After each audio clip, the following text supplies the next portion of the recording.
नमस्कार स्टूडेंट्स। आज हम अपना आगे का स्टार्ट करते हैं। हमारी अभी कौन सी फर्स्ट यूनिट चल रही है, थर्मोडायनेमिक्स, बीएससी सेकेंड ईयर और इसमें आपका भी चल रहा है थर्मोडायनेमिक्स।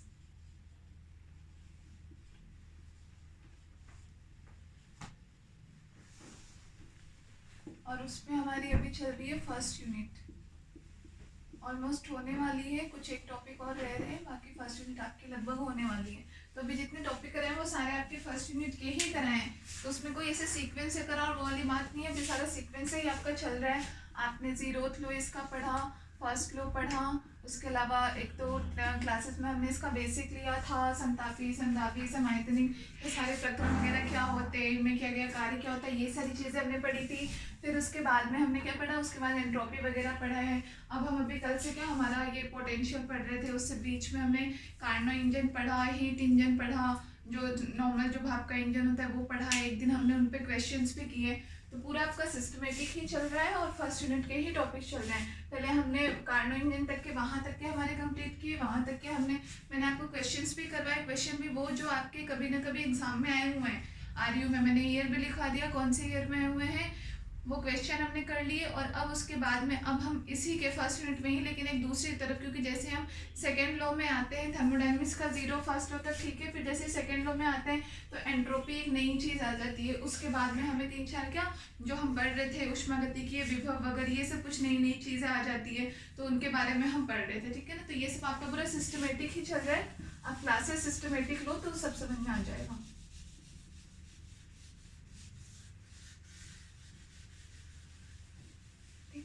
तो अभी हमने लास्ट क्लास में हमने कल क्या पढ़ा था कि उष्मागतिक विभव के बारे में हम पढ़ रहे थे कि उष्मागतिक विभव के लिए हमने क्या पढ़ा था कि जो आंतरिक ऊर्जा U होती है, कि U में हम क्या किसी भी दो या तीन राशि हम कुछ भी ले लें और हम उसका संयोजन करें, उसके संयोजन को या तो हम इसमें से प्लस करें या तो मैं इसमें प्लस पीवी कर दूं, माइनस टीएस कर दूं, सिर्फ प्लस पीवी रहने दूं, सिर्फ माइनस टीएस, मतलब कुछ भी हम ऐसा करें। लेकिन हाँ ये होना चाहिए कि जो भी हमारा पूरा जो भी ये बनेगा, जो भी हम सूत्र बनाएंगे, इसका जो मात्रक है वो भी किसका होना चाहिए, जो U का मात्रक है, मतलब ऊर्जा की विमा में ही होनी चाहिए। ये जो पूरी राशि जो भी बनेगी तो ऊर्जा की विमा में ही होनी चाहिए। तो ऐसी बात के बाद भी क्या हुआ कि ऐसे भी कई सारी राशि बन सकती थी। हम U में कुछ भी जोड़ बढ़ करके अलग अलग प्रकार की राशि बनाएंगे, लेकिन उनमें से जो सबसे ज्यादा मेनली यूज में आई वो कितनी, चार राशियां थी, जिनको हमने क्या नाम दिया, उष्मागतिक विभव का नाम दिया,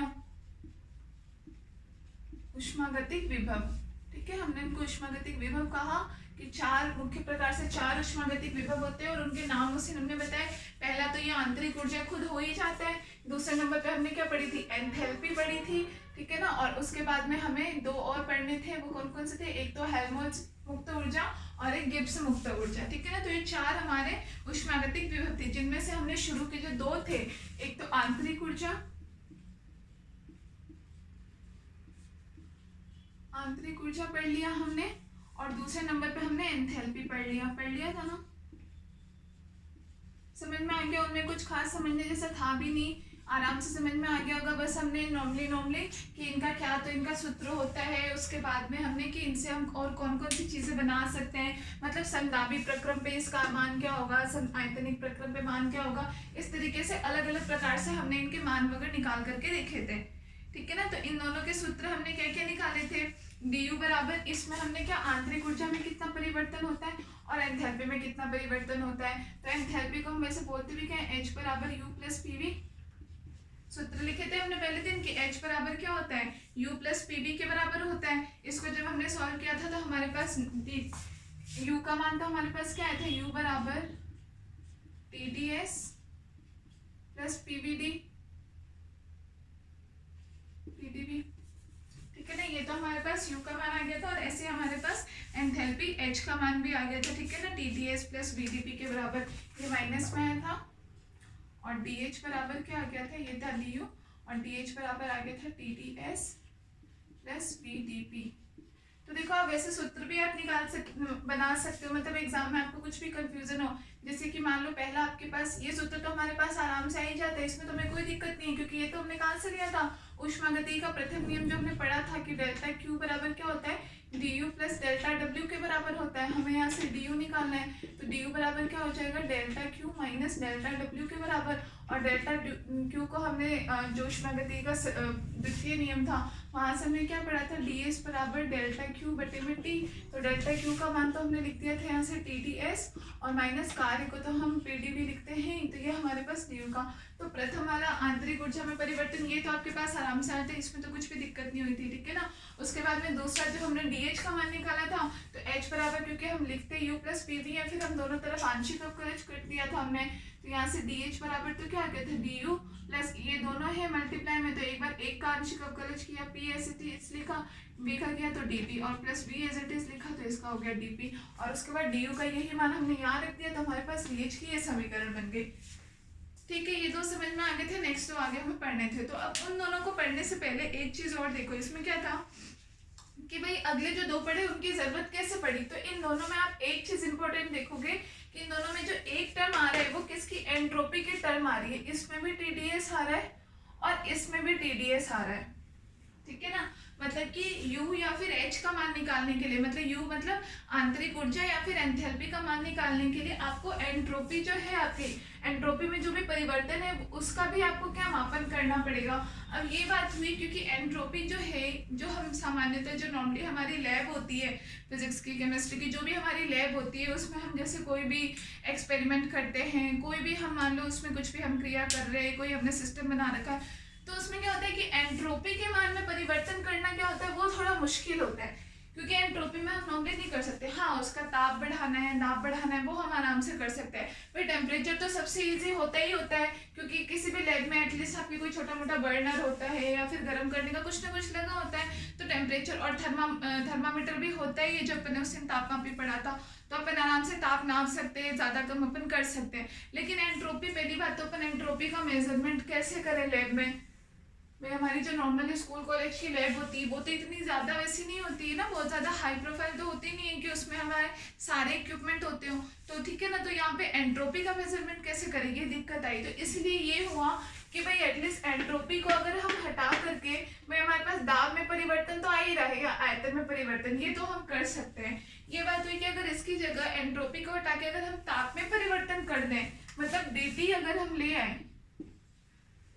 तो क्या होगा कि ताप को इजीली कंट्रोल करना या उसका मापन करना, ठीक है ना, उसके मान को बहुत ज़्यादा बढ़ने से रोकना, या फिर बहुत कम है तो उसको थोड़ा बढ़ाना, वो हमारे लिए क्या अपेक्षाकृत ज़्यादा सुविधाजनक होगा। ये बात हुई, ठीक है। तो उसके लिए अगले जो दो उष्मागतिक विभव दिए गए, दो तो ये आपने पढ़ लिए, उसके बाद जो अगले जो दिए गए वो कुछ इस प्रकार से बनाए गए कि उनमें जो एंट्रोपी है ये टर्म हट जाए और इसकी जगह क्या आ जाए, ताप में परिवर्तन, मतलब dt आ जाए। ठीक है, समझ में आ गया। तो अब आप अगला तीसरा लिखो। अब कैसे आएगा उसमें वो हम अभी देखते हैं कि उसका सूत्र क्या लिया गया कि जिससे कि जो एंट्रोपी थी वो तो कैंसिल हो गई और उसकी जगह ताप में परिवर्तन आ गया।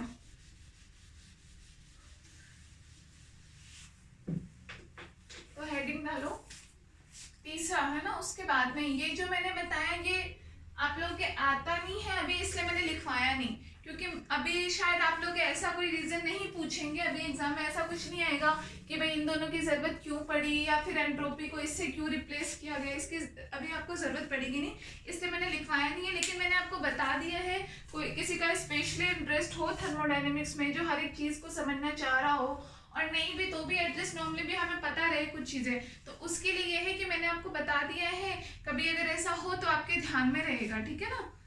तो तीसरा अपन क्या लिखेंगे, हेल्महोल्ट्ज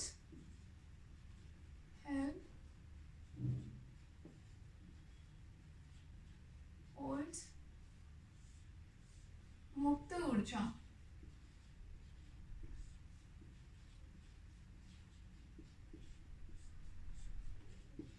अब ये हेल्महोल्ट्ज तो नाम है वैज्ञानिक का, तो ये हिंदी में भी नाम तो नाम ही रहेगा, वही का वही रहेगा, तो इसलिए ये कोई इंग्लिश हिंदी में नहीं है, यही नाम है, ठीक है ना।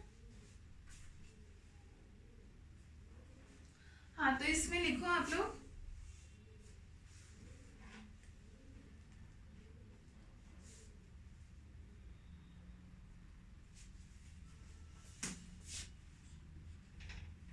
सबसे पहले हम देखते देखते हैं कि हम इसका फॉर्मूला क्या लेंगे, ठीक है ना। अभी तक हमने आंतरिक ऊर्जा पढ़ा, फिर दूसरे नंबर पे हमने U माइनस क्या कर दिया था, U माइनस पी भी, U प्लस पी भी कर दिया था हमने एंथैल्पी H निकालने के लिए। अब हम हेल्महोल्ट्ज़ को मैंने पहले भी बताया था, हम इसको प्रदर्शित किससे करते हैं, F या फिर A से, और इसका सूत्र हम किससे देते हैं, U माइनस टी एस है। इसको आप प्रदर्शित लिख लेना, F या फिर A से भी करते हैं। ज़्यादातर जगह आपको F से ही मिलेगा, लेकिन A भी कभी आ जाए तो कंफ्यूज मत होना कि A कौन सी चीज़ आ गई, ठीक है ना। बाकी नॉर्मली होता तो F से ही है, ठीक है। तो सबसे पहले चीज़ हम क्या लिखते हैं,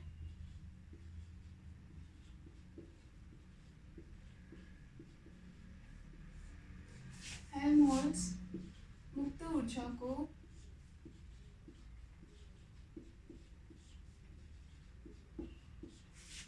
हम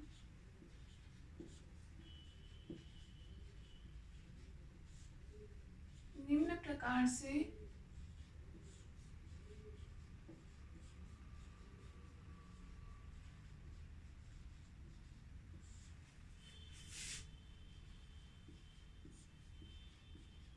प्रदर्शित कर सकते हैं।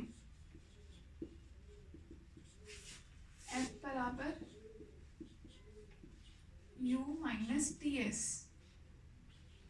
U माइनस टी एस, ये इसका जो बेसिक सूत्र था वो ये दिया गया, ठीक है। ये तो मुक्त ऊर्जा का सूत्र है, हमें तो क्या निकालना है, इस मुक्त ऊर्जा में परिवर्तन कितना होगा, तो हम वही दोनों तरफ क्या आंशिक अवकलज कर देते हैं। तो आंशिक अवकलज करने पर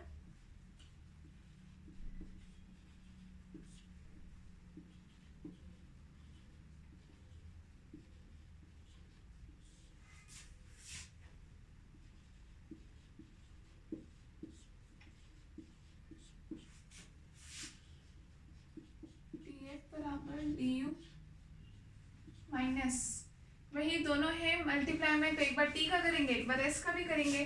तो पहले हमने टी ऐसे ही लिख दिया, एस का कर दिया तो डी एस हो गया, और माइनस एस ऐसे ही लिख दिया, टी का कर दिया तो डी टी हो गया, ठीक है। अब यहाँ हम डी यू का मान रख दे, तो डी यू बराबर क्या था, T D S minus P D V. D U का मान हमने रख दिया, अब बाकी दोनों मान हम एज इट इज यहाँ नीचे उतार देते हैं। तो माइनस टी डी एस और minus S D T, T D S से टी डी एस कैंसिल, तो डी एफ बराबर क्या आ गया, माइनस का तो पी डी वी और माइनस का ही एस डी टी। तो अब ये जो चीज हमारे पास आ गई थी, यहाँ पे हमें जो ये पद था डी वी, आयतन तो पहले भी आ रहा था, आयतन के रूप में मिला, और ये हमें किस में मिल गया, ताप के रूप में मिल गया। और जो एस था, एस में परिवर्तन नहीं पूछा गया, भाई एस आ सकता है एंट्रोपी, लेकिन वो कैसा नियत ही आएगा, उसमें परिवर्तन नहीं, क्योंकि हमने क्या किया, उसमें परिवर्तन करना मुश्किल है कि भाई एंट्रोपी हम कितनी बढ़ाएं कितनी कम करें, हम उसको कंट्रोल कैसे करें अगर वो ज़्यादा बढ़ रही है तो, या फिर वो कितनी है हम उसका मापन कैसे करें, वो सब चीज़ें मुश्किल है। हाँ, कुछ एक नियत हो तो हम एक बार नाप के लिख देंगे भाई एंट्रोपी इतनी है, तो एंट्रोपी फिक्स आ गए, और जो हमारी एंट्रोपी में परिवर्तन आ रहा था डी एस, उसकी जगह क्या आ गया, डी टी। लिख लो इतना।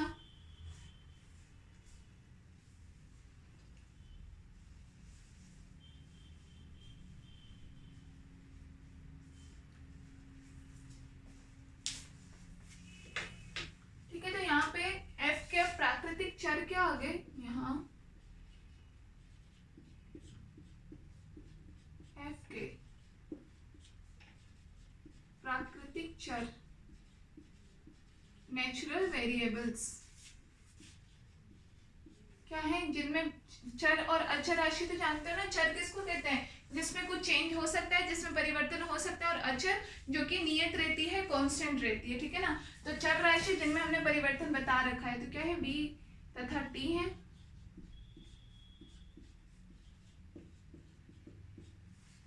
अतः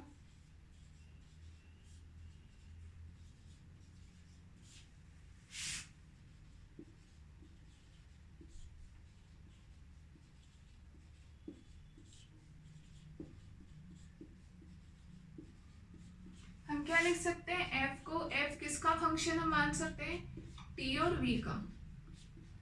इसका फलन होने का क्या मतलब कि उन दोनों के मानों पर ही इसका मान पे निर्भर कर रहा है, ठीक है। तो एफ बराबर एफ टी वी लिख लो।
अब हम अगला क्या देखते हैं, अगर हम आयतन और ताप दोनों अगर हम नियत ले लें, दोनों नियत ले लें तो हम ये बोलेंगे समआयतनिक,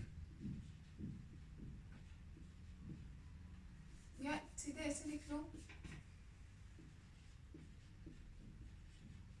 आयतन व ताप नियत लेने पर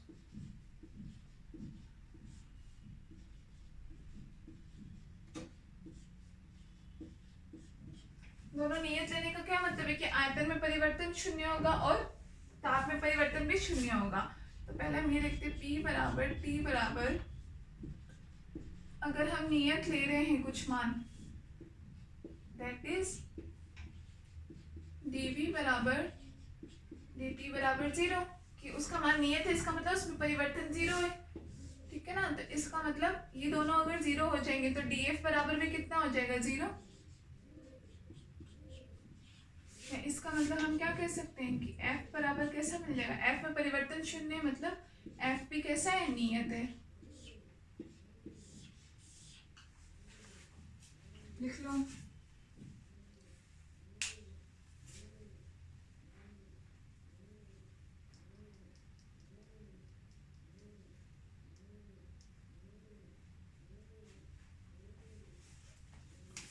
इसी में अगला हम ये मानते हैं, अगर प्रक्रम हमने सिर्फ समतापिक प्रक्रम लिया, ठीक है ना, मतलब हमने ताप को समान लिया, मतलब ताप नहीं आते उस पूरे प्रक्रम के दौरान, तो समतापी प्रक्रम पर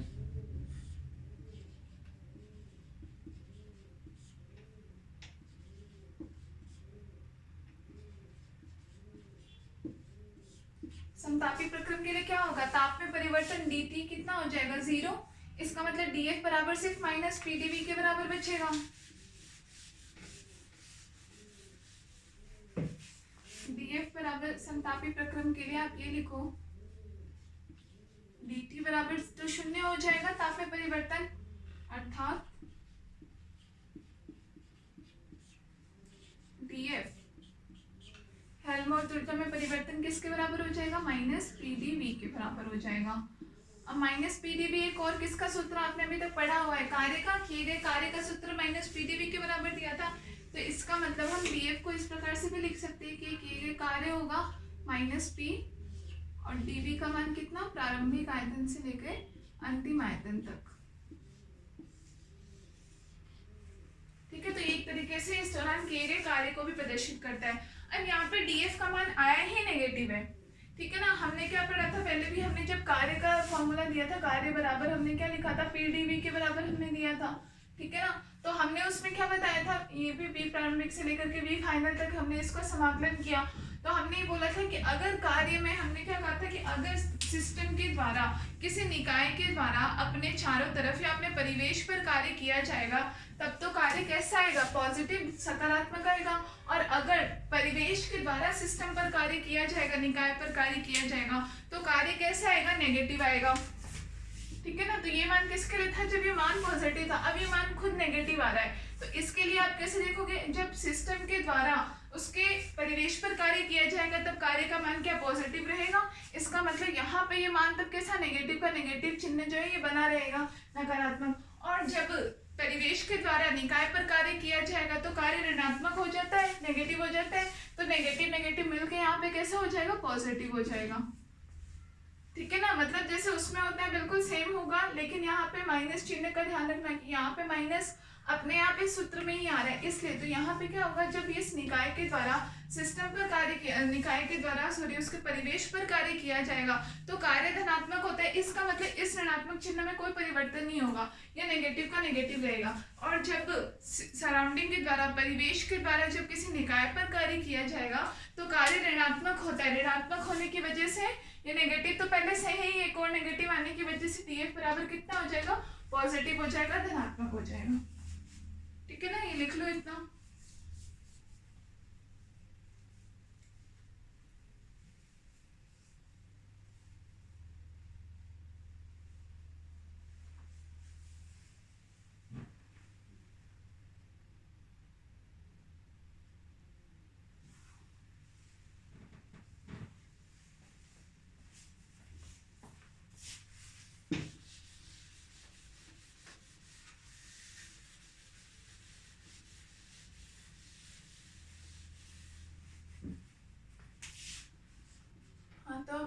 DF बराबर हमारे पास क्या आया,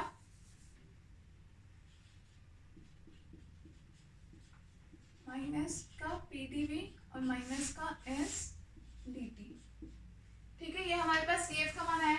अब यहाँ हम जैसे बाकी हमने सब में किया था, यहाँ भी हम किसका मान निकाल सकते हैं, दाब का और एंट्रोपी, इन दोनों का मान निकाल सकते हैं, P और S का। तो एंट्रोपी क्या हो जाएगी, एंट्रोपी S बराबर तो क्या आ जाएगा, माइनस DF बटे DT। कब, जब V बराबर कैसा हो, नियत हो। इसका मतलब समझ जाते हो ना, V बराबर नियत का मतलब हम क्या कहना चाह रहे हैं, जैसे मुझे इस समीकरण में से सिर्फ S का मान निकालना है, मतलब ये मानो जैसे DF बराबर ये है माइनस PdV माइनस SdT, ये है, मुझे इस समीकरण से सिर्फ S का मान निकालना है। तो S का मान निकालने के लिए मैं क्या करूंगी भाई, ये चीज तो इसके नीचे चली जाएगी, भाग में चली जाएगी, लेकिन ये टर्म भी तो आ रही है, तो मैं चाहूंगी कि ये जीरो हो जाए। तो अब ये जीरो कब होगा भाई, P का मान तो फिक्स ही है, इसका मतलब P प्रेशर जो है, दाब है, वो शुरू में जितना रहा होगा उतना का उतना रहेगा, तो मैं उसको तो जीरो मान नहीं सकती। किसको जीरो कर सकते हैं हम, ये V में परिवर्तन दे रखा है। अब अगर हम V में परिवर्तन शून्य कर दें कि उसको हम कुछ परिवर्तित ना करें, इसका मतलब क्या होगा कि V बराबर, अगर हम नियत ले लें कि V को अगर हम कांस्टेंट ही मान लें, V अगर नियत हो, तो इसका मतलब इसमें परिवर्तन शून्य हो जाएगा। तो ये dV जीरो होने की वजह से पूरी टर्म जीरो हो जाएगी, और हमारे पास क्या बचेगा, DF बराबर सिर्फ माइनस का SdT बचेगा, जहां से हम S बराबर क्या रखेंगे, माइनस DF बटे DT। इसलिए हम ये B बराबर नियत है यहाँ लिख देते हैं, ताकि हमें ध्यान रहे कि B नियत करने पर हमारे पास ये मान आया है। ये मान होगा लेकिन कब, जब B बराबर नियत होगा तब। अगर आप ये नहीं लिखते हो तो आपकी ये चीज गलत हो जाएगी। क्यों, क्योंकि इस समीकरण से आप सीधे ये मान कैसे लेकर के आ गए, ये मान तभी आएगा ना जब इस पद को आपने शून्य कर दिया होगा, तो उसको शून्य करने के लिए आपने B नियत लिया होगा, तो ये चीज आपको उसमें दर्शानी जरूरी है ना। एंट्रोपी ये हो गया, और इस तरीके यहाँ से हम क्या निकाल सकते हैं, तथा दाब P बराबर कितना हो जाएगा, माइनस DF बटे में DV। ये कब हो जाएगा, जब हम ताप को नियत कर दें, T बराबर नियत। तो ये दोनों सूत्र यहाँ से हमें और मिल जाएंगे, लिख लो।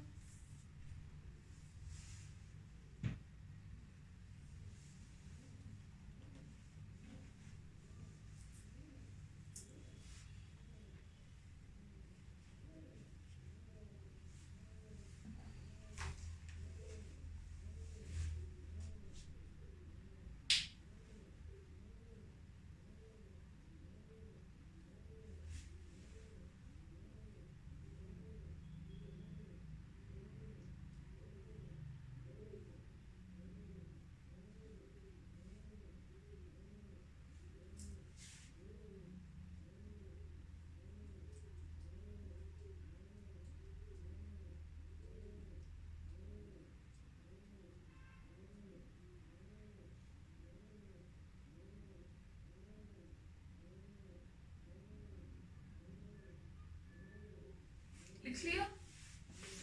अब अगला हमारा 3 हो गए, हमारे क्या पढ़ रहे हैं अभी, हम ऊष्मागतिक विभव के बारे में पढ़ रहे हैं। इसमें से हमने 3 विभव पढ़ लिए। अब हमारा चौथा और लास्ट क्या बचा, गिब्स मुक्त ऊर्जा।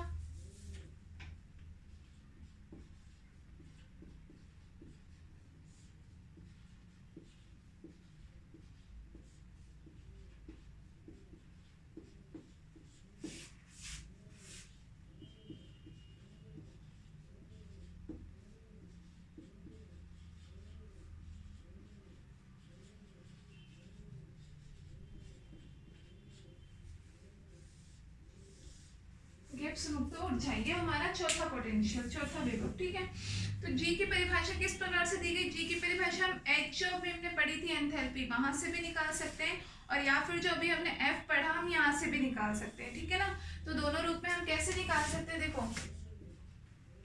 गिब्स मुक्त ऊर्जा को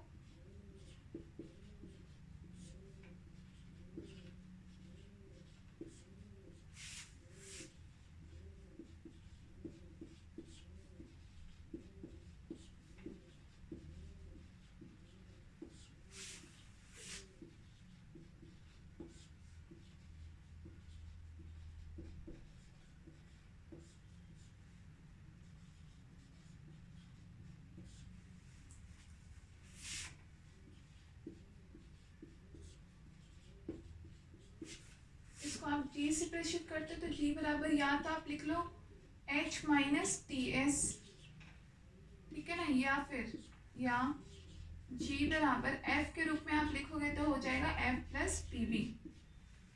ये दो सूत्र होते हैं आपके जी गिब्स मुक्त ऊर्जा के, एच के भी रूप में या पी के भी रूप में। और दोनों को अभी अपन सॉल्व करेंगे, दोनों में सॉल्व करने पर जो जी में परिवर्तन हम निकालते हैं वो मान हमारे पास बराबर ही आएगा। इतना लिख लो।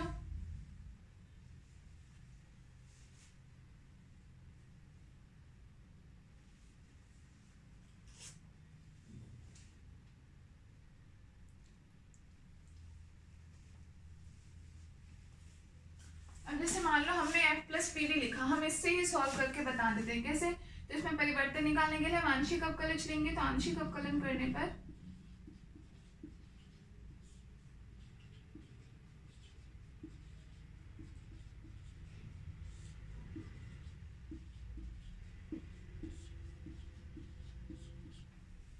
dg बराबर इधर इसमें परिवर्तन कितना df प्लस दोनों मल्टीप्लाई में है तो एक बार p लिया तो v में परिवर्तन और प्लस v नियत रखा तो p में परिवर्तन हो गया। अब हम यहाँ किसका df का मान रख देते हैं, तो df का मान हमारे पास क्या है था minus P D V minus S D T, ठीक है, प्लस ये दोनों मान एज इट इज यहाँ रख दिए हमने, तो P D V plus V T P minus P D V से प्लस का पी डी वी कटा तो डी जी बराबर हमारे पास कितना आ गया B T P minus S D T. ये हमारे पास आ गया गिब्स मुक्त ऊर्जा में परिवर्तन। और यहाँ भी आप दे सकते हो या तो दाब में परिवर्तन आया है और दूसरा ताप में परिवर्तन, जबकि एंट्रोपी कैसे, एंट्रोपी नियत आ गई, एंट्रोपी में परिवर्तन का टर्म हमारे पास नहीं आया है, ठीक है, लिख लो।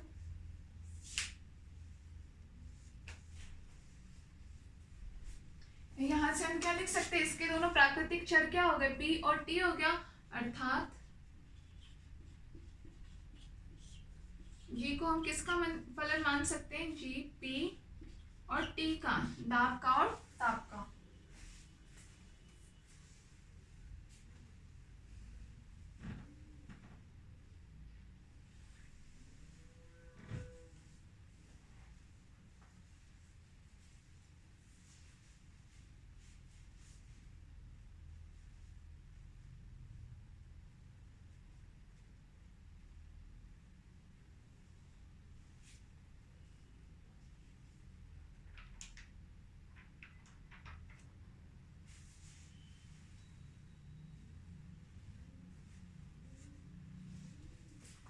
अब यहाँ भी बाकी के पॉइंट जैसे हमने बाकी सब में निकाला है सेम हम यहाँ भी करेंगे।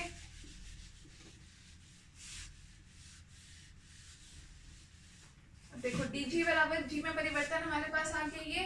तो दूसरी चीज हम क्या, अगर हम प्रक्रम हमारा समतापी और समदाबिक और समतापी हो, मतलब अगर हम दाब और तापित दोनों को नियत ले लें तो हम क्या लिखेंगे, नियत ताप व दाब पर, नियत ताप व दाब पर। तो आपका क्या हो जाएगा, P और T दोनों नियत है, मतलब P बराबर T बराबर नियत, दोनों नियत ले लिया हमने, तो इन दोनों में परिवर्तन जीरो हो जाएगा, तो यहाँ हम dp ले लो बराबर जीरो एंड dt बराबर भी जीरो। तो यहाँ से आपको dg बराबर कितना मिल जाएगा, जीरो। दैट इज g को भी हम कैसा कह सकते हैं कि g भी नियत होगा।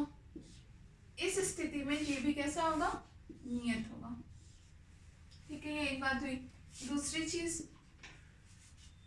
अगर हम कैसे यहाँ से हम किसका मान निकाल सकते हैं, तो आयतन का या फिर एंट्रोपी एस का मान निकाल सकते हैं। तो आयतन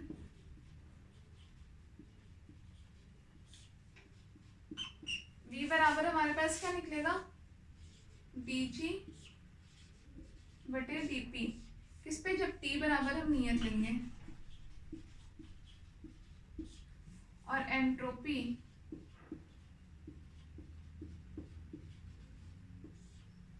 एस बराबर हम क्या लेंगे, dg बटे dt, जो भी किसका, माइनस का। इस पे हम किसको नियत मानेंगे? P बराबर नियत पर।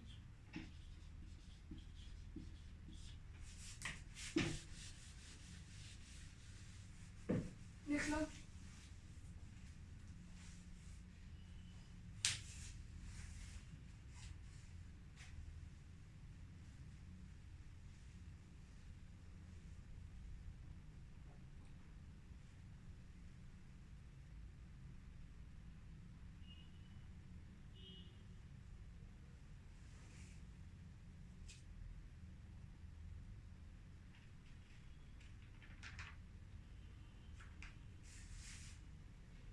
ये आपके चारों उष्मागतिकीय विभव हो गए कंप्लीट, ठीक है।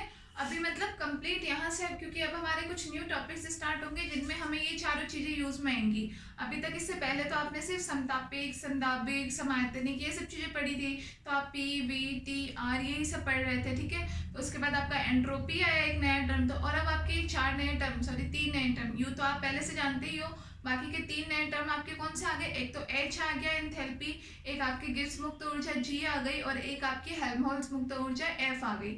आगे इन सब का भी यूज लेंगे, क्वेश्चन में भी कुछ डेरिवेशन भी करेंगे, और सबसे इंपॉर्टेंट हम मैक्सवेल समीकरण पढ़ेंगे, तो उन समय इसीलिए ये चीजें आपकी इंपॉर्टेंट है पढ़ लेना, ठीक है। तो यहाँ से हमने गिब्स मुक्त ऊर्जा में हमने क्या देखा? देखो अभी तक हमने सब में जैसे आयतन निकाला, एंट्रोपी निकाली, किसी में कुछ और चीज निकाली, किसी में कुछ और चीज निकाली, तो सब इसमें हमने किसी न किसी चीज को क्या नियत रखा हमने। जैसे हम यहाँ निकाले तो हम यहाँ पे ताप को और दाब को नियत रख रहे हैं, किसी में हमने आयतन नियत रख के किया, किसी में हमने कुछ और दाब नियत रख करके किया, किसी में एंट्रोपी नियत रख करके की, इस प्रकार से, ठीक है ना। यहाँ पे जो दोनों चीज हमने नियत की, दाब और ताप, ये दोनों क्या होते हैं? सबसे इजी पैरामीटर होते हैं किसी भी लैब में उनको कंट्रोल करने के लिए या फिर उनका मान पता करने के लिए, उनके मापन के लिए, ये दोनों सबसे इजी होते हैं। इसीलिए सबसे ज्यादा जो यूज में आया वो यही आया। और अभी आगे आप पढ़ोगे भी कि गिब्स मुक्त ऊर्जा जो होती है, यही कहीं पे अगर प्रयोग किया भी जाता है किसी थर्मो उष्मागतिकीय विभव का, तो उसमें भी सबसे ज्यादा प्रयोग इन चारों में से भी किसका किया जाता है? गिब्स मुक्त ऊर्जा G का प्रयोग किया जाता है। क्यों? क्योंकि इसमें क्या, ताप और दाब इन दोनों को नियत रखने की बात होती है, और इन दोनों को नियत रखना ही सबसे ज्यादा आसान होता है, ठीक है। इसीलिए इजीली इनको किया जा सकता है, कंट्रोल भी किया जा सकता है अगर इनका मान बहुत बढ़ रहा हो तो। इसलिए तो सबसे ज्यादा जो प्रयोग में ली जाती है वो कौन से? गिब्स मुक्त ऊर्जा ली जाती है। तो आप चाहो तो लिख लो इसके नीचे, इतना लिख लिया, उसके बाद में नेक्स्ट एरो डाल के लिखना।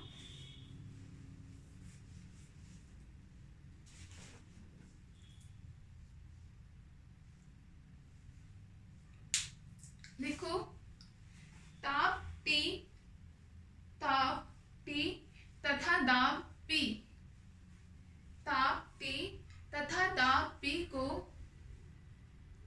प्राकृतिक चर के रूप में पाना, ताप T तथा दाब P को प्राकृतिक चर के रूप में प्राप्त करना सबसे सुविधाजनक है, सबसे सुविधाजनक है,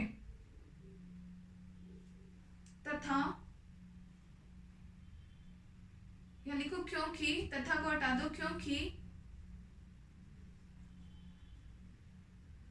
ताप तथा दाब, क्योंकि ताप तथा दाब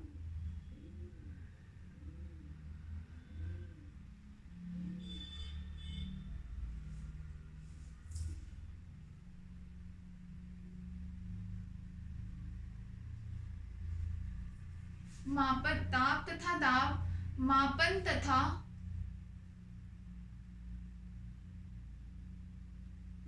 तथा कंट्रोल को क्या बोलेंगे हिंदी में? मापन तथा मतलब कंट्रोल लिख लो आप लोग, ध्यान पता चल जाएगा ना कंट्रोल, तो वैसे मतलब कंट्रोल करने के लिए, तो मापन तथा कंट्रोल मुझे ध्यान आ जाएगा, तो अभी मुझे ध्यान नहीं आ रहा कंट्रोल को क्या बोलेंगे।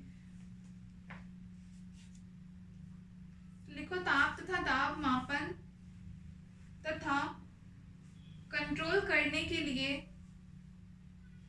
सबसे आसान प्राचल होते हैं, सबसे आसान प्राचल होते हैं।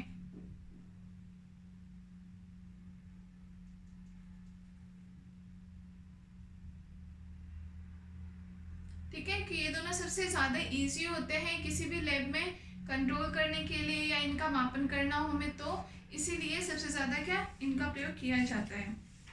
ठीक है, ये लिख लिया, ये हो गया आपका टॉपिक कंप्लीट। ऊष्मागतिकीय विभव, चारों विभव, ऐसा नहीं है जी सबसे ज़्यादा प्रयोग में आता है तो बाकी तीन को छोड़ दो, चारों के चारों ही पढ़ने हैं, चारों इम्पोर्टेंट है। हाँ, वो तो कोई जैसे कोई जब कुछ भी एक्सपेरिमेंट होता है, कोई खोज कोई वैज्ञानिक वगैरह करते हैं, उनमें कहीं अगर यूज में कर लेने की बात आती है कोई ऊष्मागतिकीय विभव, तो उसमें से उन चारों में से वो जी को काम में लेना ज़्यादा आसान समझते हैं, क्योंकि इसमें जो इसके जो प्राकृतिक चर हैं वो कौन से, ताप और दाब होते हैं, इस वजह से। ठीक है ना। अब अगला टॉपिक डालो। अभी तो अपन ने क्या पढ़े, ऊष्मागतिकीय विभव पढ़े। अब ऐसे ही एक रासायनिक विभव भी होते हैं।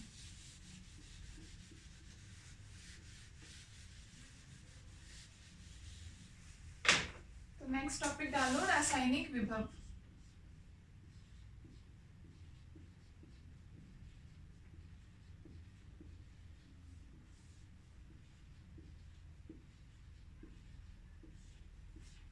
क्या, केमिकल पोटेंशियल।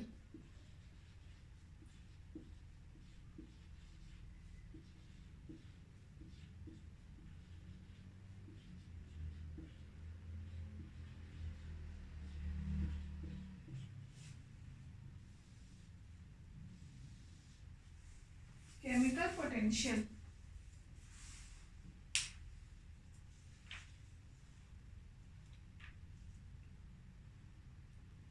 इसमें लिखो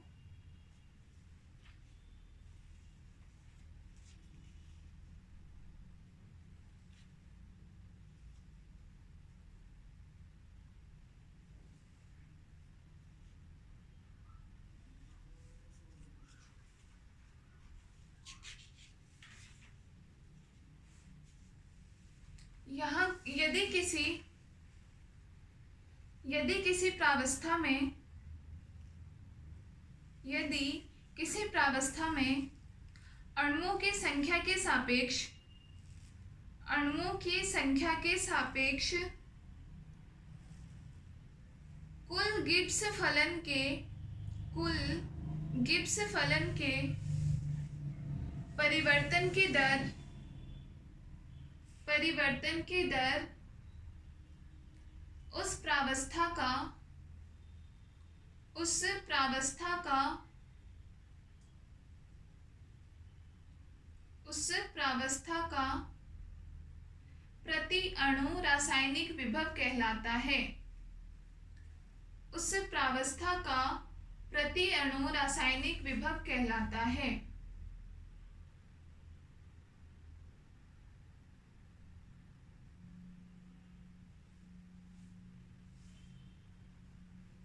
प्रति अणु रासायनिक विभव कहलाता है।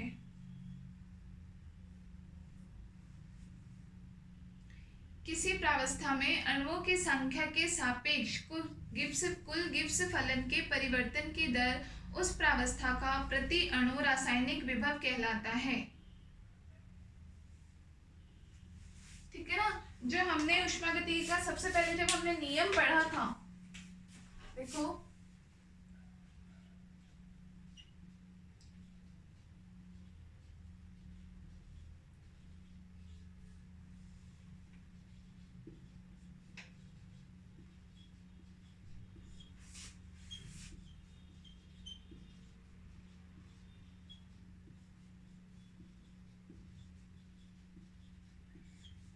प्रथम और द्वितीय नियम से हमने क्या पढ़ा है अभी, du बराबर क्या पढ़ा हमने, TdS माइनस PdV।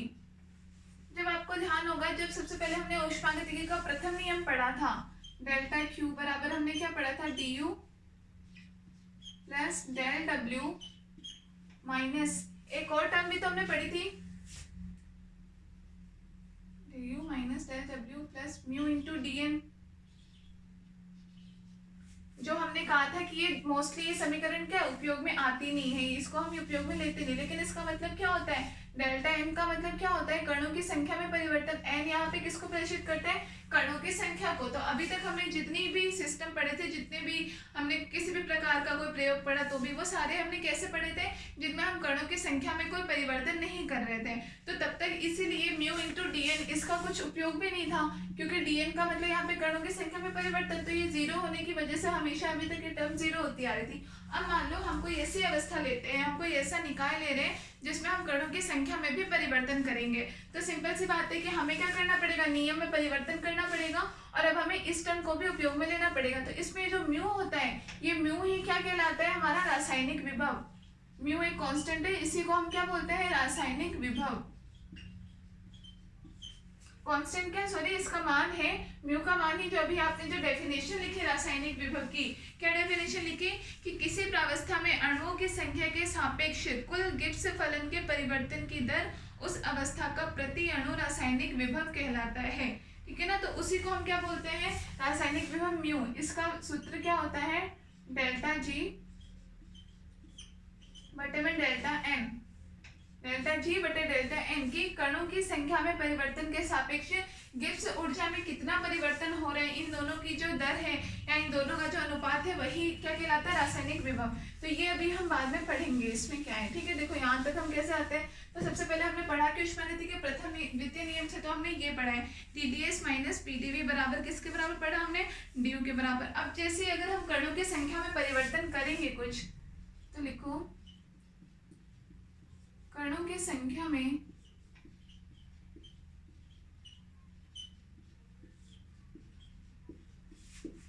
परिवर्तन करने पर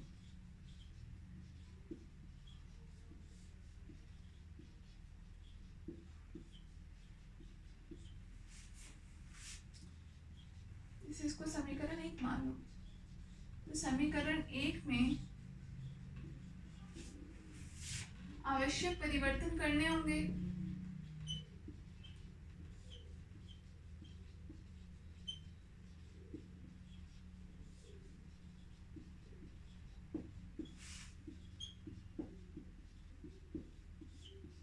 ठीक है ना, क्योंकि अब हमें इसमें वो वाली जो टर्म थी कणों की संख्या में परिवर्तन वाली, उस टर्म की भी तो हमें जोड़ना ही पड़ेगा अब इसमें।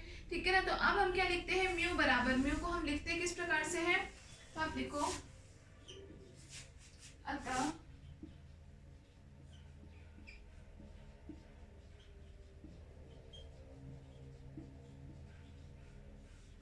रासायनिक विभव म्यू का प्रदर्शन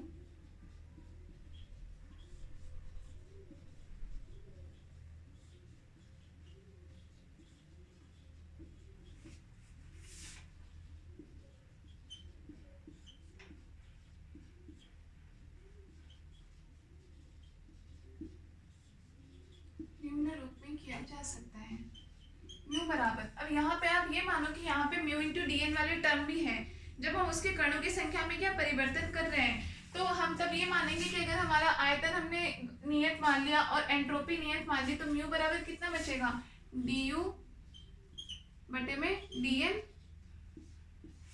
डीयू बटे डीएन बच जाएगा हमारे पास, जब एस और वी दोनों कैसे नियत होंगे, तो यहाँ पे हम किन दोनों को, एस और वी दोनों को हम क्या मान लेंगे, नियत।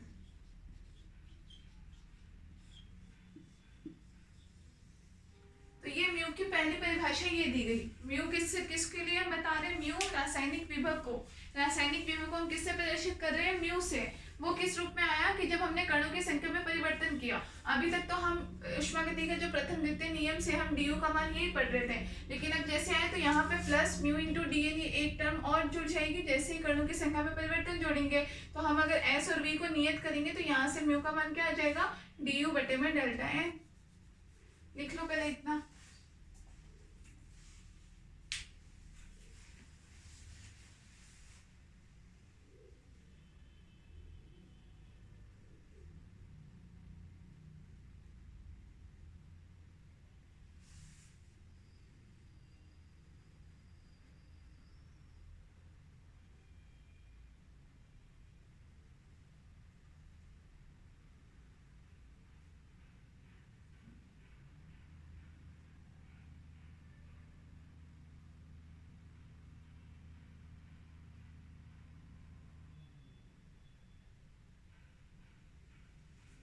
लिख लिया।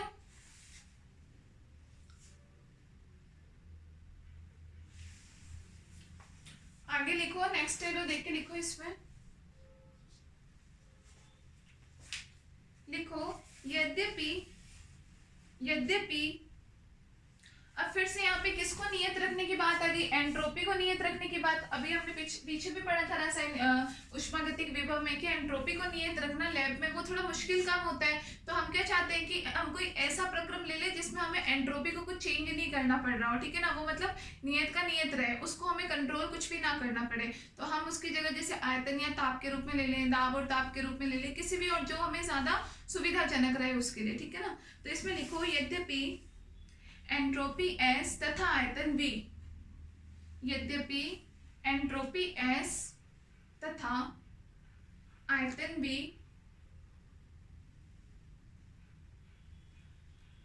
को नियत रखना, को नियत रखना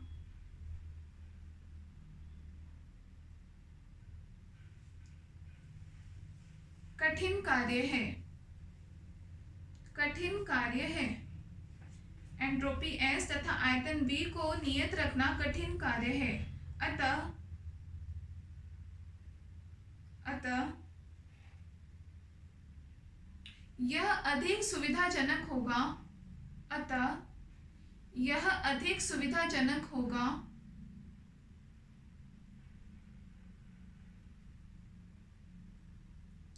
यह अधिक सुविधाजनक होगा यदि हम किसी अन्य ऊष्मागतिकीय विभव का प्रयोग करें, यदि हम किसी अन्य ऊष्मागतिकीय विभव का प्रयोग करें, यदि हम किसी अन्य ऊष्मागतिकीय विभव का प्रयोग करें। ठीक है, अन्य ऊष्मागतिकीय विभव मतलब आपने ध्यान दिया यहाँ पे आपका कौन सा पहला ऊष्मागतिकीय विभव आ रहा है, आंतरिक ऊर्जा आ रही है। लेकिन जब आंतरिक ऊर्जा के रूप में अगर हम इसका फॉर्मूला ले रहे हैं तो हमें S और V को नियत रखना पड़ रहा है, जो कि थोड़ा सा मुश्किल है। तो इन्होंने कहा कि भाई मेनली आप 4 ऊष्मागतिकीय विभव पढ़ते हो, तो 4 में से अगर आप इसको आंतरिक ऊर्जा के रूप में ले रहे हो तब तो थोड़ा मुश्किल पड़ रहा है। तो आप इसकी जगह कोई और ऊष्मागतिकीय विभव उसको काम में लेकर के देखो, ठीक है। तो उसके लिए अब बचे हुए हमारे पास 3 और है, 4 पढ़े थे, एक तो ये है, उसके अलावा 3 हमारे पास क्या थे,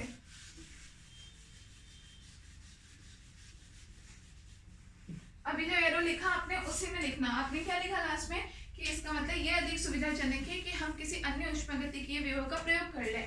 लिखना जैसे या तो हम म्यू बराबर किसके रूप में लिख लें, हम डेल्टा एफ बटे डेल्टा एन के रूप में लिख लें। जब हमने एफ के रूप में लेंगे तो हमने दो किन चीजों को कांस्टेंट किया था, वी और टी को नियत लिया था हमने। आप पीछे f का फॉर्मूला देख सकते हो, जब f के रूप में आपने लिया तो आपका dv और dt आ रहा था, या फिर म्यू बराबर h के रूप में ले ले, एंथैल्पी h के रूप में ले ले। तो इसमें हमने किन दोनों को, s और p को नियत लिया था, s और p को, या फिर म्यू बराबर अभी हमने और किसके रूप में, गिब्स ऊर्जा के रूप में ले सकते हैं, dg बटे में dn। तो यहाँ हमने किसको, दाब को और ताप को नियत लिया था। तो इसके अलावा u अगर नहीं ले सकते तो u के अलावा तो बाकी के ये 3 हो गए कि इन तीनों में से हमको एक प्रयोग करें। अब इसमें से आप देखो h में तो फिर वही दिक्कत आएगी, h में भी एंट्रोपी को कंट्रोल करना पड़ेगा, वो मुश्किल हो जाएगा। पहले भी हमें u और h के अलावा, u और h दोनों में हमें यही दिक्कत हुई थी कि एंट्रोपी को कंट्रोल करना पड़ रहा था। तो उसके बाद में हमने कौन से दोनों लिए थे, एक तो हमने f लिया था और एक g लिया था, है ना। अब f में भी क्या है, ताप और आयतन, ये दोनों आ रहे हैं, ठीक है ना। तो ताप तो ठीक है, लेकिन आयतन को भी मेजर करने में हल्की सी दिक्कत होती है, बहुत ज्यादा नहीं, करने को किया जा सकता है लेकिन हल्की सी। हाँ, अगर आयतन की जगह अगर दाब को अगर हमें करना हो तो लैब में दाब को बहुत ही आराम से, बहुत ही सुविधाजनक तरीके से हम उसको नाप भी सकते हैं। इसीलिए हम कौन से को प्रयोग करेंगे, इसको, क्योंकि इसमें हमें कौन से दो प्राचलों को नियत रखना है, पी को और टी को, दाब को और ताप को। और अभी हमने पीछे भी पढ़ा था जब गिब्स मुक्त ऊर्जा, क्योंकि इसमें कौन से दो जो आपके जो प्राकृतिक चर आ रहे हैं वो दाब और ताप, यही दोनों आ रहे हैं, इसलिए सबसे ज्यादा प्रयोग किसका किया जाता है, गिब्स मुक्त ऊर्जा का प्रयोग किया जाता है इसलिए, ठीक है ना। तो अभी तो आप पहले ये तीनों लिख लो। आपने लिखा कि किसी अन्य ऊष्मागतिकीय विभव का प्रयोग किया जाए तो उसमें ये तीनों लिख लो।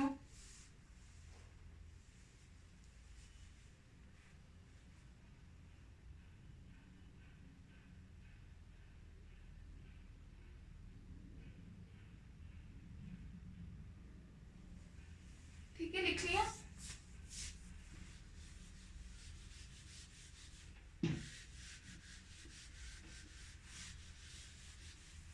फिर हम क्या लिख सकते हैं, अगला एरो डाल के लिखो, किसी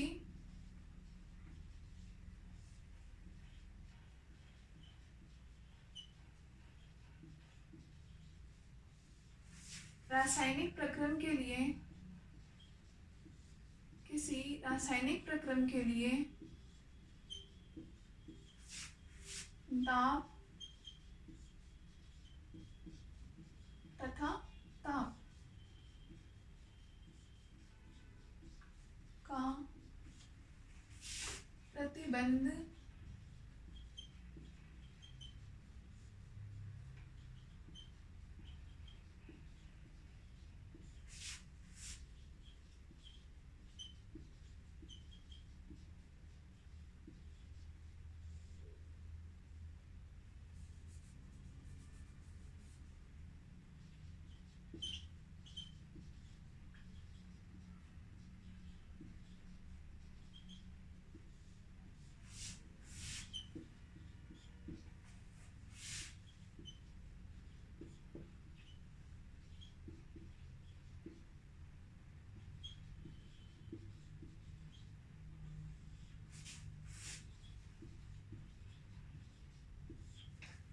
रासायनिक विभव म्यू बराबर हम क्या यूज में ले लेंगे, डेल्टा जी बटे में डेल्टा एन, क्योंकि हम किसकी बात कर रहे हैं, रासायनिक विभव की। लिख लो इसको।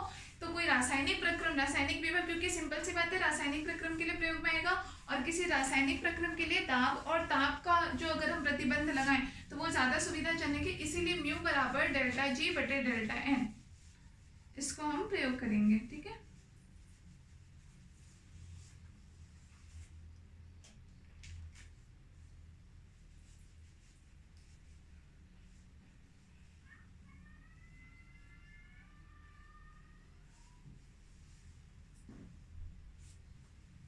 तो यहाँ से तो हमें क्या मिल गया, रासायनिक विभव का, रासायनिक विभव म्यू का हमें जो मेन सूत्र है, जो सबसे ज्यादा हमें प्रयोग करना है, वो मिल गया। मेरा रासायनिक विभव क्या होता है वो तो आपको समझ में आ गया, कि जब हम क्या करते हैं, किसी भी अवस्था में, सॉरी, किसी भी निकाय में, किसी भी सिस्टम में जब कणों की संख्या में परिवर्तन करते हैं, अब वो कणों की संख्या किसके सापेक्ष हम बता रहे हैं, आंतरिक ऊर्जा के सापेक्ष, या हम हेल्महोल्ट्ज एनर्जी ले सकते हैं, या फिर हम एंथैल्पी ले सकते हैं, या गिब्स मुक्त ऊर्जा ले सकते हैं, कुछ भी हम ले सकते हैं। ठीक है ना, लेकिन हमें सबसे ज्यादा सुविधाजनक क्योंकि गिब्स ऊर्जा होता है, इसीलिए म्यू का जो सामान्यतः सूत्र है वो गिब्स ऊर्जा जी के रूप में दिया जाता है। तो म्यू बराबर डेल्टा जी बटे डेल्टा एन, लिख लिया। अब आप इसी में, यही टॉपिक चल रहा है लेकिन इसी में आप दूसरी हेडिंग डालो, रासायनिक विभव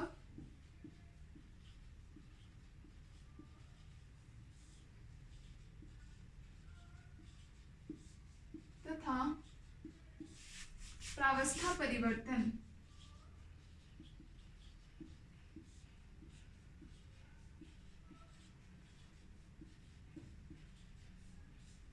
प्रावस्था परिवर्तन, अब हम पढ़ेंगे कि रासायनिक विभव का हम प्रयोग तो क्या किसी प्रक्रम के लिए तो कर रहे हैं, तब हमने उसमें इन विभव का प्रयोग किया, और उसके बाद में जो भी हमारा पदार्थ था या जो भी निकाय था उसकी प्रावस्था में क्या परिवर्तन हुआ।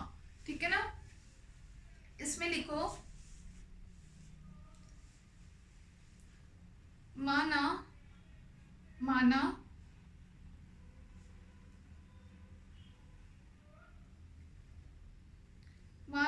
दो प्रावस्था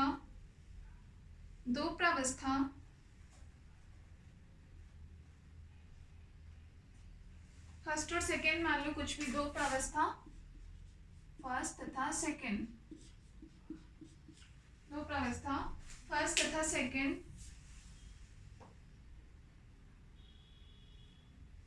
नियत दाब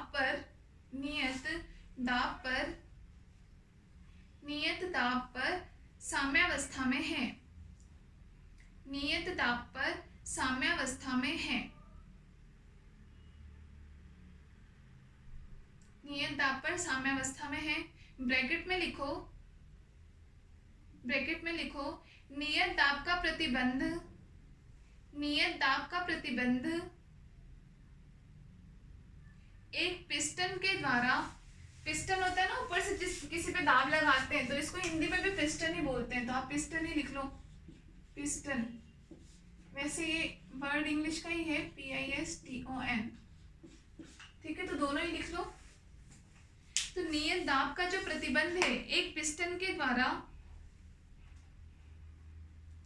निर्मित किया गया है, पिस्टन द्वारा निर्मित किया गया है, ठीक है। कैसा मान रहे हम इसको, कि मतलब कहने का मतलब हमारा ये है, साइड में डायग्राम बनाना कि जैसे ये देखो, ये जैसे कोई पात्र हमने ले लिया, इसमें हमने बोला कि इसमें दो प्रावस्थाएं हमारे पास, ठीक है, और इनके ऊपर क्या लगा दिया हमने, पिस्टन। पिस्टन क्या करेगा, इसमें हमें दाब को मेंटेन करने में हमें हेल्प करेगा, हमें दाब को बढ़ाना है तो, कम करना है तो, चाहे नियत रखना है तो। ये हमने इसके ऊपर क्या लगा दिया, पिस्टन लगा दिया। ये आप लिख लो, चाहे इसमें से एक तो प्रावस्था एक,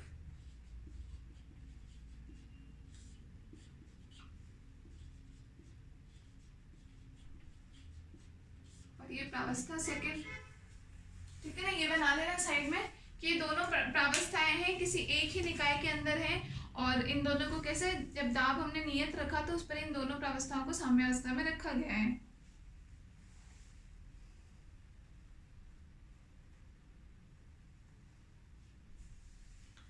इसके साथ लिखो गिब्स फलन। गिब्स फलन एक ऐसी मात्रा है, एक ऐसी मात्रा है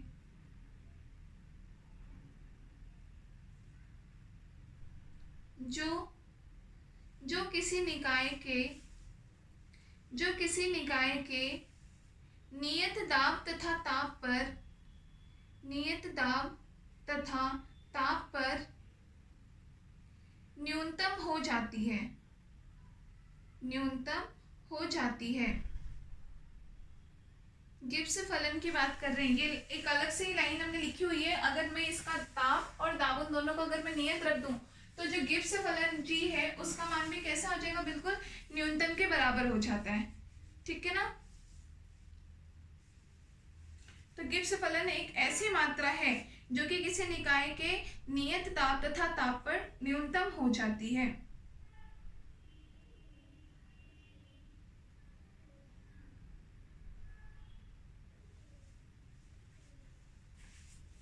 अब देखो, अब इसके आगे हम लिखते हैं, आगे लिखो, डायग्राम बना लिया था नहीं,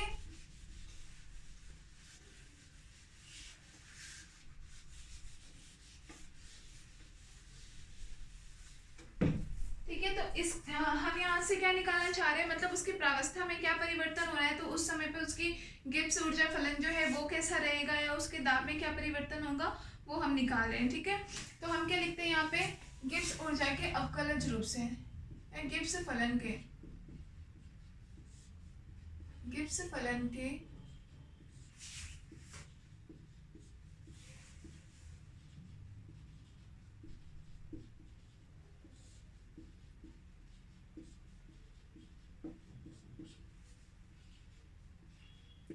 गिब्स ऊर्जा का मान आप लोगों ने क्या लिखा था, VDP माइनस STT, पीछे देखो, VDP माइनस STT लिखा है हमने, डीजी का जो हमारे पास मान है ये, और प्लस अब यहाँ पे तो हमारे पास केमिकल पोटेंशियल भी तो आ गया ना, रासायनिक विभव भी आ गया, तो अब हमारे पास म्यू भी आएगा, और कणों की संख्या में परिवर्तन, ये चीज भी तो आई है हमारे पास। तो हम यहाँ क्या लिख देंगे, समेशन I म्यू आई और BNI। आई हमने कोई भी एक अवस्था के लिए ले लिया, BNI किसको प्रदर्शित करता है, कणों की संख्या में परिवर्तन, और म्यू आई जबकि हमारा क्या है, रासायनिक विभव का मान, ठीक है। तो ये क्या हो गया, गिब्स ऊर्जा का अवकलज रूप हो गया, लिख लिया। अगला एरो डाल के लिखो,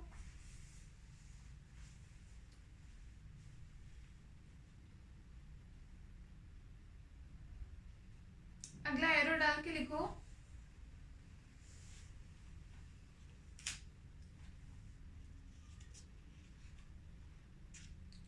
अब हम चित्रानुसार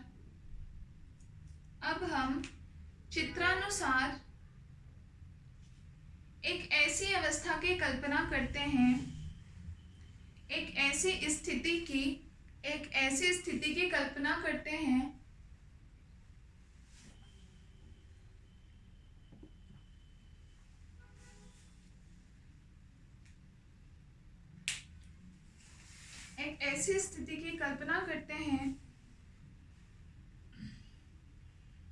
जहां प्रावस्था एक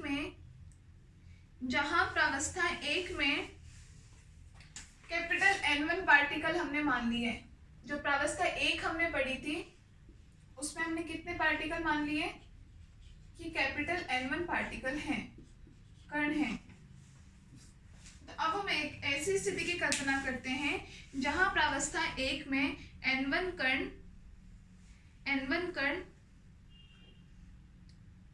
तथा प्रावस्था दो में N2 कण, उसमें भी हम कितने N2 कण मान लेंगे प्रावस्था दो में।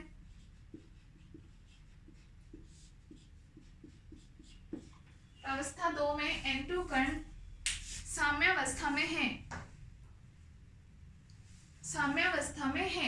आपने जो ये डायग्राम जो बनाया था इसके अकॉर्डिंग आप देखो कि आपने इसमें जैसे दो प्रावस्थाएं बनाई थी ना आपने, ये फर्स्ट थी और ये सेकंड थी, तो हम ये मान रहे इसमें हमारे N1 कण है और इसमें N2 कण है, ठीक है। और इस स्थिति में ये दोनों कैसे हैं, दोनों ही आपस में साम्यावस्था में, दोनों इक्विलिब्रियम में है, ठीक है ना। तो इस स्थिति में हम क्या बोलेंगे, अतः गिब्स फलन का मान, अतः इस अवस्था में गिब्स फलन क्या हो जाएगा,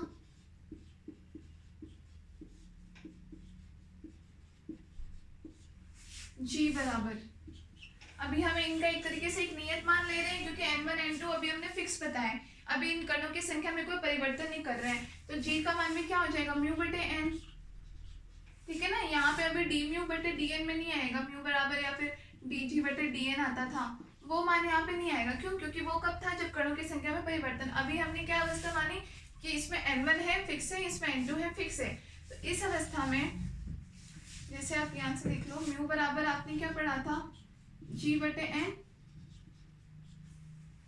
ठीक है। तो यहाँ से गिब्स फलन जी बराबर क्या हो जाएगा म्यू इंटू एन के बराबर, गिब्स फलन जी बराबर म्यू इंटू एन। अब यहाँ दोनों प्रावस्थाएं साम्यावस्था में होने का मतलब क्या होगा, दोनों के लिए मान क्या होंगे म्यू वन एन वन बराबर होगा म्यू टू एन टू। साम्यावस्था में होने का मतलब यही तो होता है कि जो गिब्स फलन है उसका मान इसका मतलब इन दोनों के लिए बराबर ही होगा, ठीक है। और यहाँ से ये दोनों में गिब्स फलन एक तरीके से G1 और ये G2 को प्रेषित कर रहा है, तो यहाँ से कुल गिब्स फलन का मान निकालें, कुल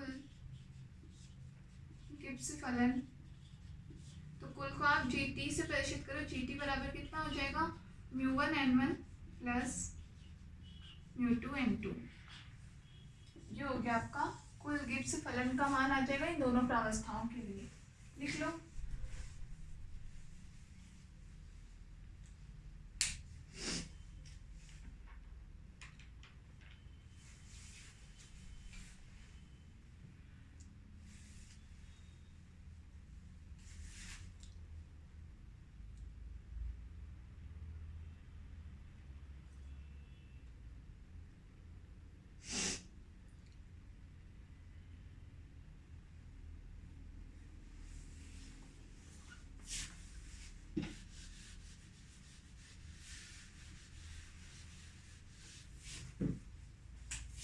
तो यहाँ से हमें गिब्स फलन का जो कुल मान मिला है mu one N one plus mu two N two के बराबर है, इसका मतलब ये कैसा मान है, नियत मान ही तो है, गिब्स फलन का मान नियत है, अतः हम क्या कह सकते हैं, अतः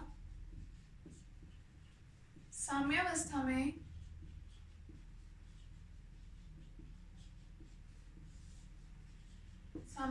में जी का मान, तो इसका मतलब नियत है, तो हमारे पास इसका मतलब जी में परिवर्तन अगर हम ले तो बराबर के साथ 0 होगा, क्योंकि हम खुद बोल रहे हैं कि टोटल जी का मान इन दोनों के बराबर आ रहा है, इसका मतलब इसमें परिवर्तन बराबर 0 हो जाएगा।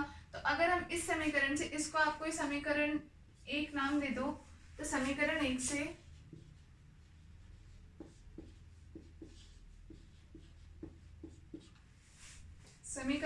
हम क्या लिख सकते हैं, अगर हम दोनों तरफ इसमें परिवर्तन लें डी जी टी बराबर कितना हो जाएगा, μ1 तो इतना ही रहेगा और परिवर्तन n पार्टिकल में अगर हम कणों की संख्या में परिवर्तन है तो dn1 और प्लस μ2 कब होगा, जब कणों की संख्या में परिवर्तन dn2 हो जाएगी। अब क्योंकि हमने dgt बराबर 0, इसका मतलब हम क्या कह सकते हैं, μ1 dn1 प्लस μ2 dn2 बराबर कितना हो जाएगा, 0। ठीक है, साम्यावस्था में, क्योंकि हमने तो पहले खुद ही बोला है कि g का मान नियत है, इसका मतलब उसमें परिवर्तन 0 ही तो होगा। तो इन दोनों कणों की संख्या में जो कुल जो परिवर्तन है वो भी 0 होगा। लिख लो।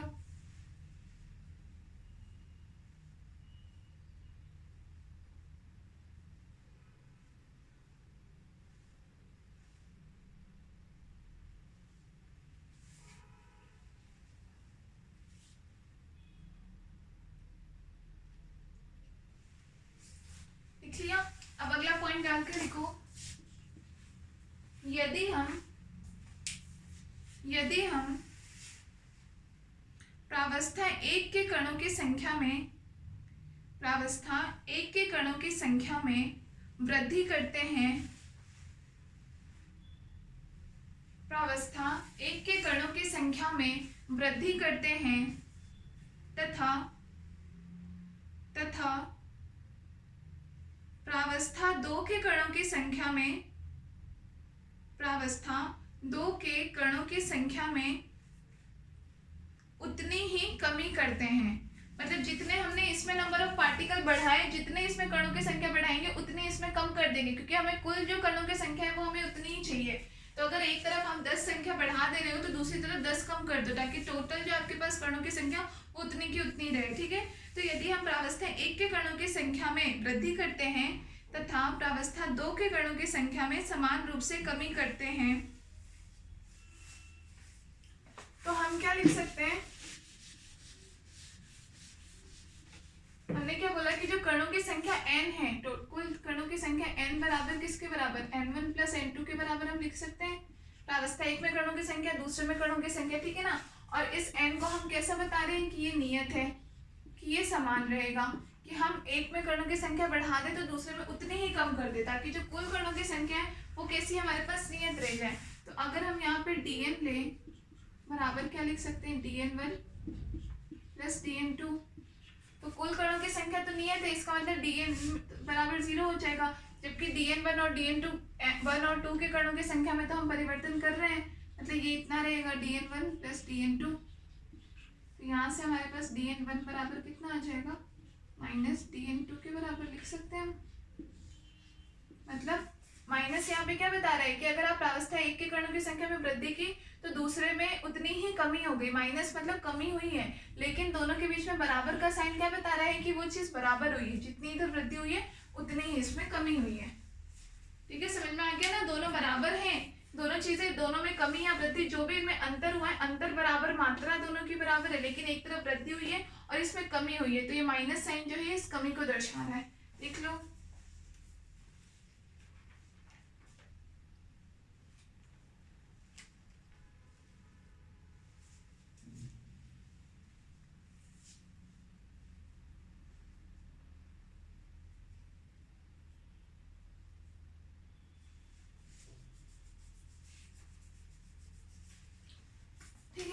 इससे पहले समीकरण 1 थी शायद हमारे dg वाली, तो dg बराबर हमने क्या पढ़ा था, जिसमें हमने dgt किया था, है ना, समीकरण 1 थी, तो dg बराबर हमने उसमें क्या पढ़ा था, μ1 dn1 प्लस μ2 dn2, यही वाली समीकरण है ना, इसको समीकरण 2 नाम दे दो, समीकरण 2 से।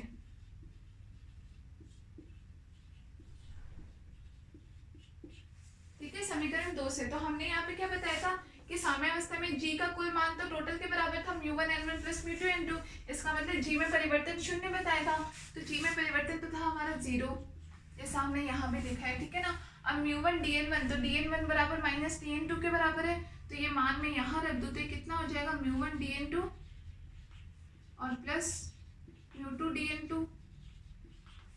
मतलब हम यहाँ से ऐसा लिख सकते हैं μ2 माइनस μ1 और dn2 दोनों में से कॉमन ले लिया हमने, dn2 हमने इधर भेज दिया, इधर बराबर में 0 है, 0 के बराबर भेज दिया, ये चीज तो होगी 0। हमारे पास क्या बच गया, यहाँ से देखना हमारे पास क्या बच गया, इसका मतलब μ2 माइनस μ1 बराबर 0। तो μ2 बराबर कितना बच गया, μ1। इसका मतलब दोनों ही प्रावस्थाओं के लिए जब आपने उसके कणों की संख्या में परिवर्तन कर भी दिया, लेकिन दोनों के लिए जो रासायनिक विभव का मान है वो कितना रहेगा, समान। किस अवस्था में, जब कुल गिब्स ऊर्जा फलन समान रहेगा, जब कुल कणों की संख्या नियत रहेगी, मतलब एक में वृद्धि एक में कमी कर दो, लेकिन जो कुल का मान है वो समान रहेगा, तो उस अवस्था में दोनों प्रावस्थाओं के जो रासायनिक विभव है वो भी कैसे रहेंगे, समान रहेंगे। लिख लो।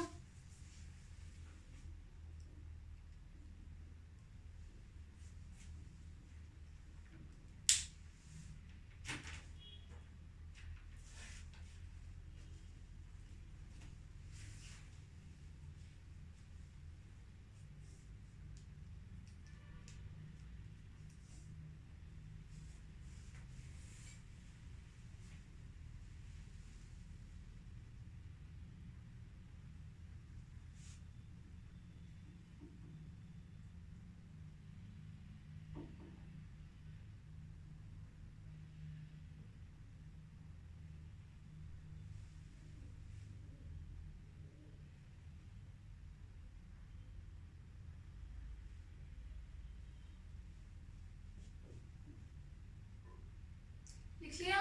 तो नेक्स्ट एरो डाल के लिखो, ये कर लिया। इसका मतलब है कि हम भले ही दोनों में हम इनके क्या कणों की संख्या में परिवर्तन कर दे, लेकिन जो कुल रासायनिक विभव का मान है वो हमारे लिए कैसे समान ही रहेगा।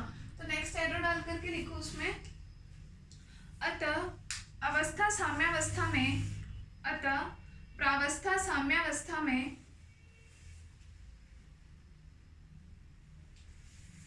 अतः प्रावस्था साम्यावस्था में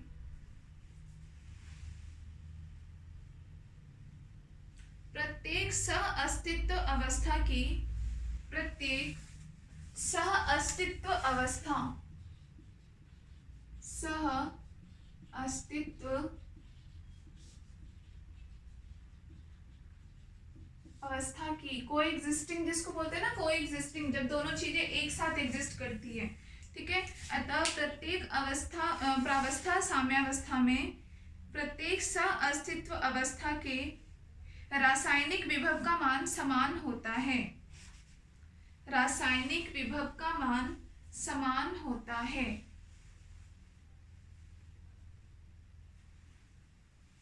समान होता है मतलब आप एक तरह से ये बोल सकते हो कि जैसे मान लो ये कोई निकाय है, इसको हमने बीच में से अलग कर दिया, ये हमारी प्रावस्था 1 है और ये हमारी प्रावस्था 2, ठीक है। इसमें हमने मान लिया कणों की संख्या n1 है, इसमें कुल कणों की संख्या n2 है, तो इन दोनों के जो रासायनिक विभव है उनका मान भी क्या होगा, बराबर। इसमें μ1 है तो इसमें μ2 होगी। किस अवस्था में, जब ये दोनों साम्य अवस्था में रहें, अगर n कणों के अगर ये आपस में एक्सचेंज भी कर लेते हैं, एक ने दूसरे को दे दिया दूसरे ने पहले को दे दिया, इसका मतलब जब साम्य अवस्था में ये दोनों कब होंगे, जब इनमें दोनों में तो कुल जो n है नंबर ऑफ पार्टिकल या फिर कणों की संख्या वो बराबर है, या फिर जब दोनों के रासायनिक विभव का मान बराबर है, उस समय हम कह सकते हैं कि ये दोनों प्रावस्थाएं कैसी है, साम्य अवस्था में है, ठीक है ना। तो एक तरह से साम्य अवस्था में होने के लिए आवश्यक शर्त भी हो गई कि उन दोनों के रासायनिक विभव का मान भी कैसा समान होना चाहिए। अब ये दो प्रावस्थाएं कुछ भी हो सकती है, जैसे कि आप मान लो कि हम बर्फ और पानी को ही लेते हैं कि एक तरफ हमने आइस ले लिया, एक तरफ हमने वाटर ले लिया, जल ले लिया हमने, ठीक है। और हमने मान लिया टेम्परेचर हमने 0 डिग्री सेंटीग्रेड फिक्स कर दिया, तो आप देखते हो कि फिर 0 डिग्री सेंटीग्रेड पर ही ऐसा नहीं होता कि पानी पूरा बर्फ में बदल जाता है, उससे थोड़े नीचे पड़ता। वो अवस्था कैसी होती है, उसमें कुछ आधा कुछ पानी भी होता है, आधा कुछ बर्फ भी होता है, मतलब कुछ कुछ जम भी जाता है, कुछ कुछ नहीं भी जमा होता। तो वो एक तरह से उनकी साम्य अवस्था की अवस्था होती है, जिस अवस्था में उन दोनों के जो रासायनिक विभव का मान कैसा होता है, वो बराबर होता है, ठीक है ना। तो वो दोनों एक दूसरे के साथ साम्य अवस्था में होते हैं। तो ये डायग्राम बना लो।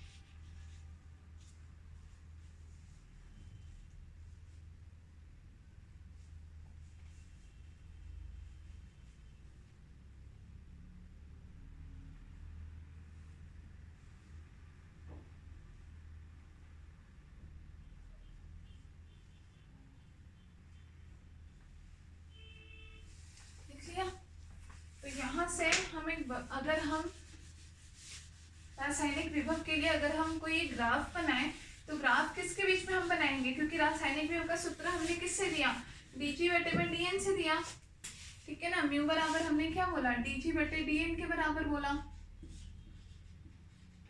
ठीक है।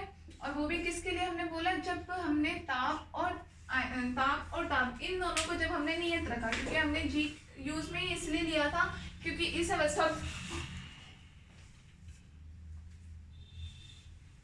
अवस्था में जो दोनों हमारे प्राकृतिक जो भी प्राचल होते हैं वो दोनों क्या होते हैं, बहुत ही आसान होते हैं दोनों नापने के लिए, ठीक है ना। इसलिए हमने ये प्रयोग में लिया था। तो यहाँ से हम P और T इन दोनों में अगर हम ग्राफ बनाएं, इधर मान लो मैंने दाब ले लिया P और इधर मैंने ताप ले लिया T। इस प्रावस्था के लिए हम बना दें कि कोई दो प्रावस्था है एक ही निकाय की, ठीक है ना।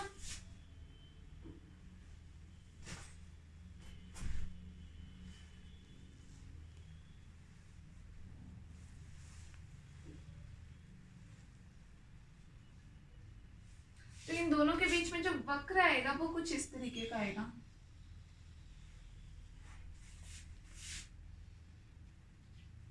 ठीक है। इसको आप मान सकते हैं ये प्रावस्था एक को प्रदर्शित कर रहा है, प्रावस्था एक, और ये प्रावस्था दो के लिए।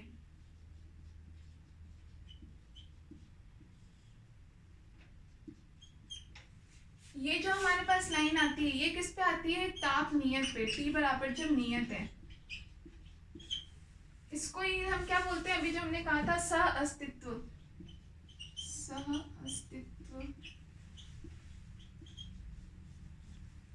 सहअस्तित्व वक्र बोल सकते हो आप इसको, या कोएग्जिस्टिंग लाइन,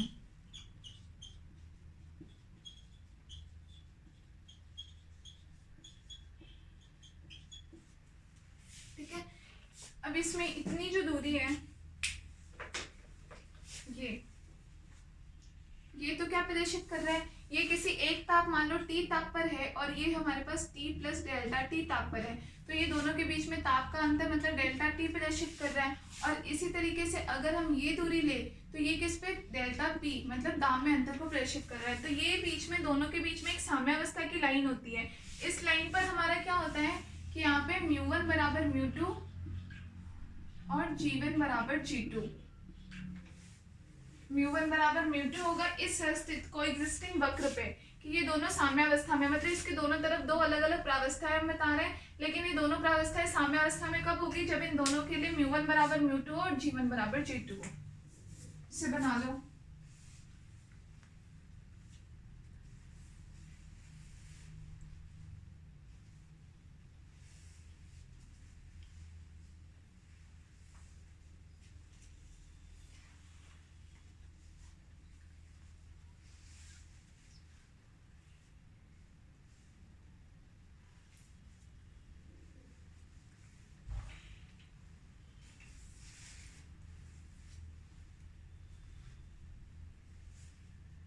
बना लिया।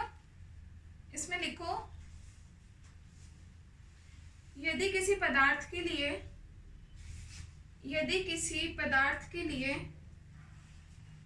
ताप T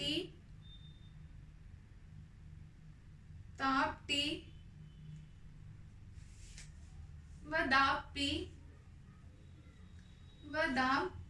P के मध्य आलेख खींचा जाए,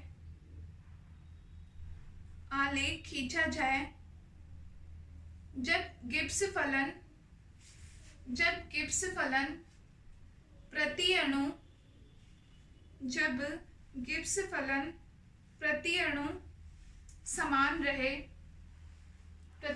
समान रहे, ब्रैकेट में लिख लेना G1 बराबर G2,